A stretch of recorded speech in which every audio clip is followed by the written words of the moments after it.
Hello students. तो class 11th के अंतर्गत अपना जो लेसन चल रहा है कौन सा, थर्ड, जिसका नाम क्या है भाई, वनस्पति जगत।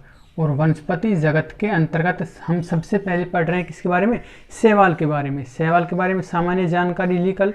आज जो अपना टॉपिक रहेगा वो है क्या भाई, शैवाल होती है उनके सामान्य लक्षणों के बारे में, कि भाई जो शैवाल होती हैं उनमें कौन कौन से लक्षण पाए जाते हैं। तो मैंने बताया था कि जो अधिकांश जो शैवाल होती हैं ये कैसे होते हैं, जलीय होते हैं। जलीय होते हैं का मतलब क्या होता है कि ये कहाँ पाए जाते हैं, जल में पाए जाते हैं। ठीक है, तो ये अलवणीय व लवणीय जल में पाए जाते हैं। अलवणीय जल की बात करें, अलवणीय जल कौन कौन सा होता है, जैसे हम बात करें तालाब की, झील की, पोखर की, वहां पर जो पाई जाती है कौन सी होती है, अलवणीय। ठीक है, और लवणीय जल कहाँ पाए थे, ये पाए थे समुद्रों में। तो ये जो शैवाल होती है कहाँ, अलवणीय व लवणीय जल में। इसके अलावा और हम बात करें तो बर्फीले आवासों में, नम स्थानों पर पाए जाते हैं। बर्फीले आवास व नम स्थानों पर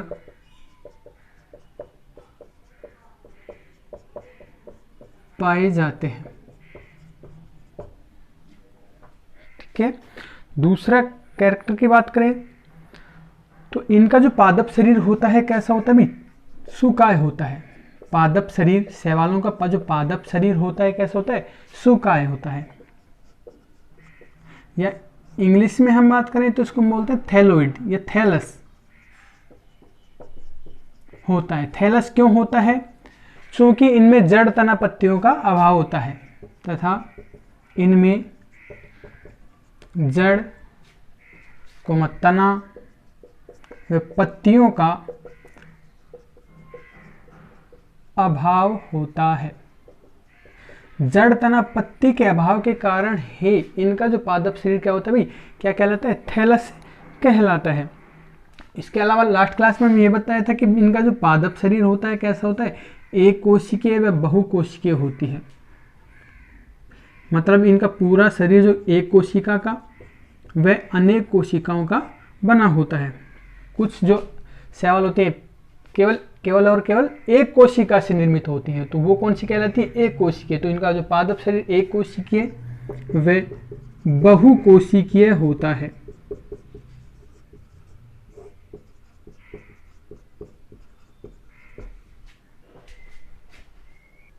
केंद्रक संगठन के आधार पर हमने बताया था कि भाई जो शैवाल होती है कैसी होती है, अधिकांश शैवाल कैसी होती है, यूकैरियोटिक प्रकार की होती है।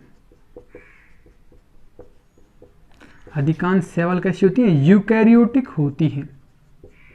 यूकैरियोटिक का हमने बताया था कि इनमें सुविकसित केंद्रक पाया जाता है, इसके साथ साथ विभिन्न प्रकार के क्या पाए जाते हैं, कोशिकांग पाए जाते हैं।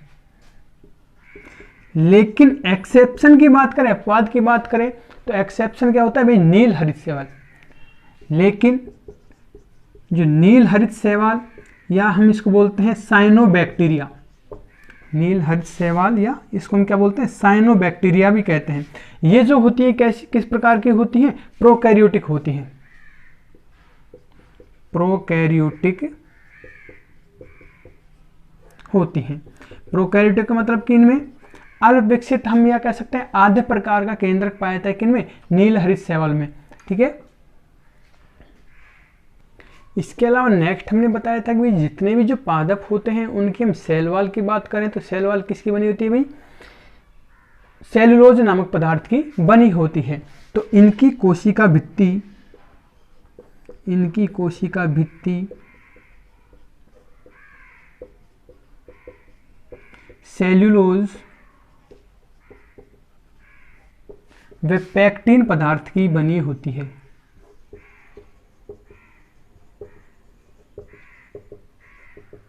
कि भाई तो जितने भी जो पादप होते हैं उनमें जो कोशिका भित्ति क्या होती है, कोशिका का सबसे बाह्य आवरण। पादपों की बात करें तो किसका बना होता है, सेलुलोज का बना होता है। यहाँ तक क्लियर है भाई कि अधिकांश शैवाल कहाँ कैसी होती है, जलीय होती है। जल आवास में पाई जाती है, किस किस प्रकार में, अलवणीय और लवणीय जल में पाई जाती है। इसके अलावा नमी वाले स्थानों पर पाई जाती है। ठीक है, इनका जो पादप शरीर क्या कहलाता है, थैलस कहलाता है। क्यों? क्योंकि इनमें जड़ तना पत्तियों का अभाव होता है। इनका जो प्लांट बॉडी होता है एक कोशिका या अनेक कोशिकाओं का बना होता है। और जो अधिकांश जो शैवाल होती हैं प्रकृति में सभी कैसी होती है? अधिकांश यूकैरियोटिक, मतलब इनमें सुविकसित केंद्रक पाया जाता है और विभिन्न प्रकार के क्या पाते हैं? सेल ऑर्गेनेल्स, कोशिकाएं पाए जाते हैं। और नील हरित शैवाल, एक्सेप्शन की बात करें तो नील हरित शैवाल होती है वो क्या होती है भाई? प्रोकैरियोटिक होती हैं। और कोशिका भित्ति किसकी बनी होती है? सेलुलोज की बनी होती है। अब उसके बाद नेक्स्ट कैरेक्टर बात करते हैं इनके वर्णक के बारे में। तो शैवालों में मुख्यतः है क्या पाया जाता है भाई? क्लोरोफिल पाया जाता है।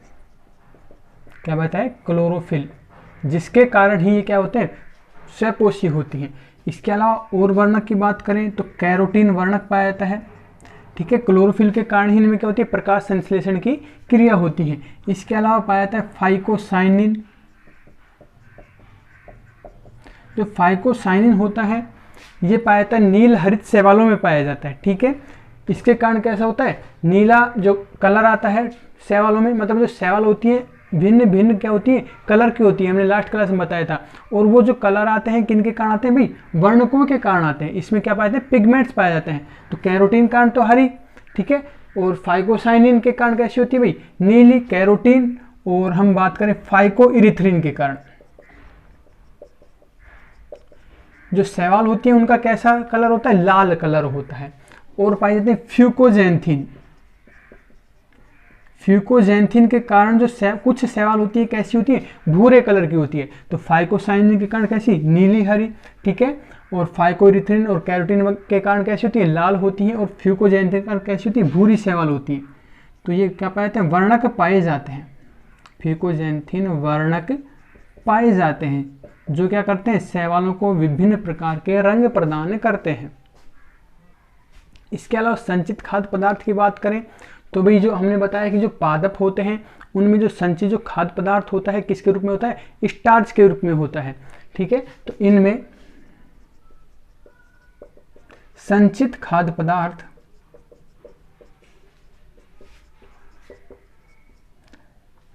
स्टार्च के रूप में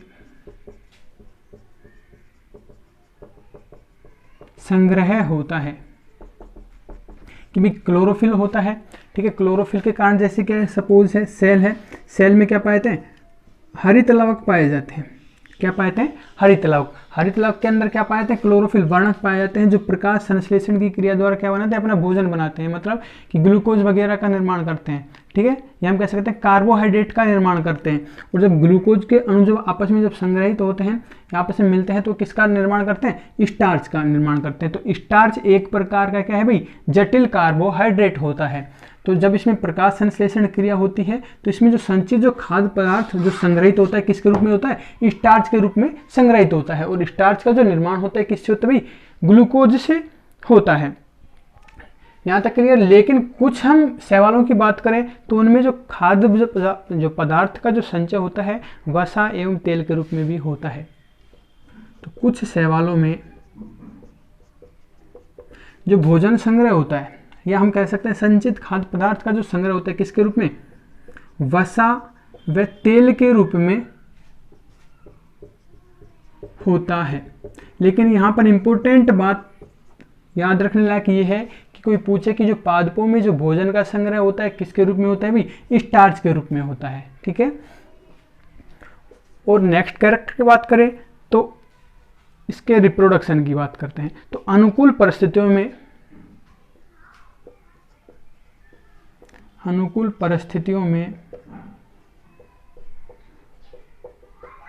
ठीक है, इनमें कौन सा रिप्रोडक्शन पाया जाता है? शैवाल जो होती है कायिक जनन दर्शाती हैं। शैवाल कायिक जनन दर्शाते हैं। तो जो शैवाल होती है इनमें तीनों प्रकार की विधियों के द्वारा क्या होता है? रिप्रोडक्शन पाया जाता है। कि भाई कायिक जनन पाया जाता है, अलैंगिक जनन पाया जाता है और लैंगिक जनन पाया जाता है। लेकिन जो अनुकूल परिस्थितियां होती हैं उनमें जो शैवाल होती है क्या करती हैं? कायिक जनन दर्शाती है। कायिक जनन का मतलब कि जो नए पादप का जो निर्माण होता है पादप के क्या होता है? कायिक भागों के द्वारा ही होता है। ठीक है, तो जो कायिक जनन होता है विभिन्न विधियों के द्वारा होता है। जैसे हम बात करें विखंडन की, जैसे सपोज किया एक शैवाल है, ठीक है, इसका विखंडन हुआ यहाँ से, तो ये जो भाग अलग हो जाता है ये क्या करता है, वृद्धि करके नए पादप का क्या कर लेता है, निर्माण कर लेता है। तो ये हो गया कायिक जनन। उसके बाद हम बात करें अलैंगिक जनन की, तो अलैंगिक जनन हमने पढ़ा है कि वो किसके द्वारा होता है, बीजाणुओं के द्वारा होता है। तो इनमें जो अलैंगिक जनन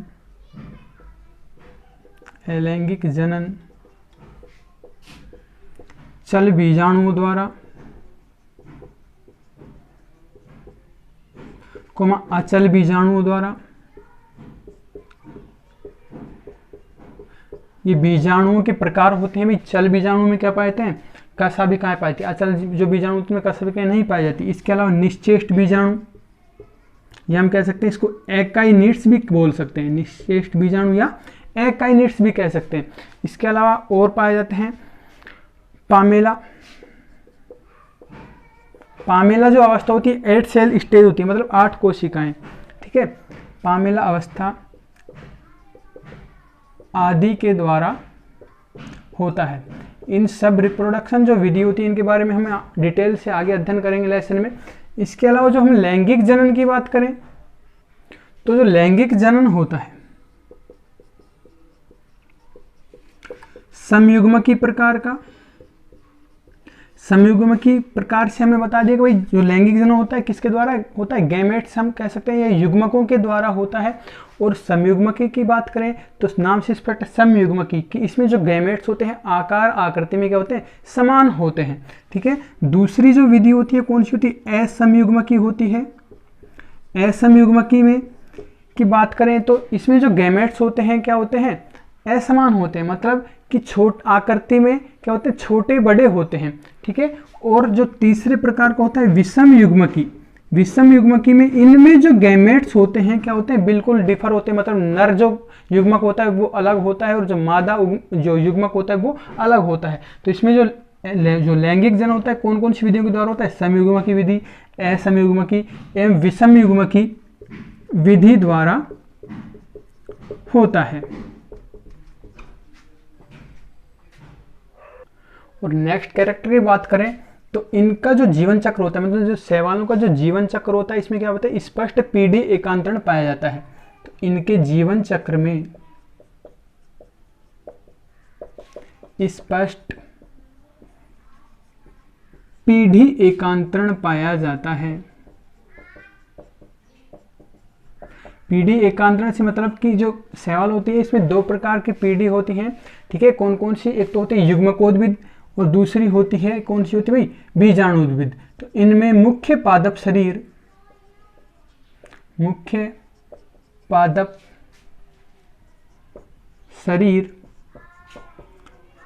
युग्मकोद्भिद अवस्था होती है, युग्मकोद्भिद अवस्था होती है। युग्मकोद्भिद अवस्था में क्या होता है भाई कि इसमें क्या होता है, गैमेट्स का मतलब युग्मकों का निर्माण होता है, ठीक है। वह दूसरी कौन सी होती है, बीजाणुद्भिद अवस्था होती है, ठीक है। बीजाणुद्भिद अवस्था में क्या होता है कि भाई बीजाणुओं का निर्माण होता है। और जो बीजाणुद्भिद अवस्था होती है कैसी होती है, अल्पजीवी होती है, ठीक है। तो मुख्य पादप शरीर में पहले युग्मकोद्भिद अवस्था, ठीक है, उसके बाद कौन सी बीजाणुद्भिद अवस्था आती है, उसके बाद फिर युग्मकोद्भिद अवस्था आती है। तो इस प्रकार से क्या होते हैं, इसका एकांतर क्रम चलता रहता है। इस प्रकार के हम क्रम को क्या कहते हैं, पीढ़ी एकांतरण कहते हैं। तो ये थे अपने आज की क्लास में शैवालों के सामान्य लक्षण।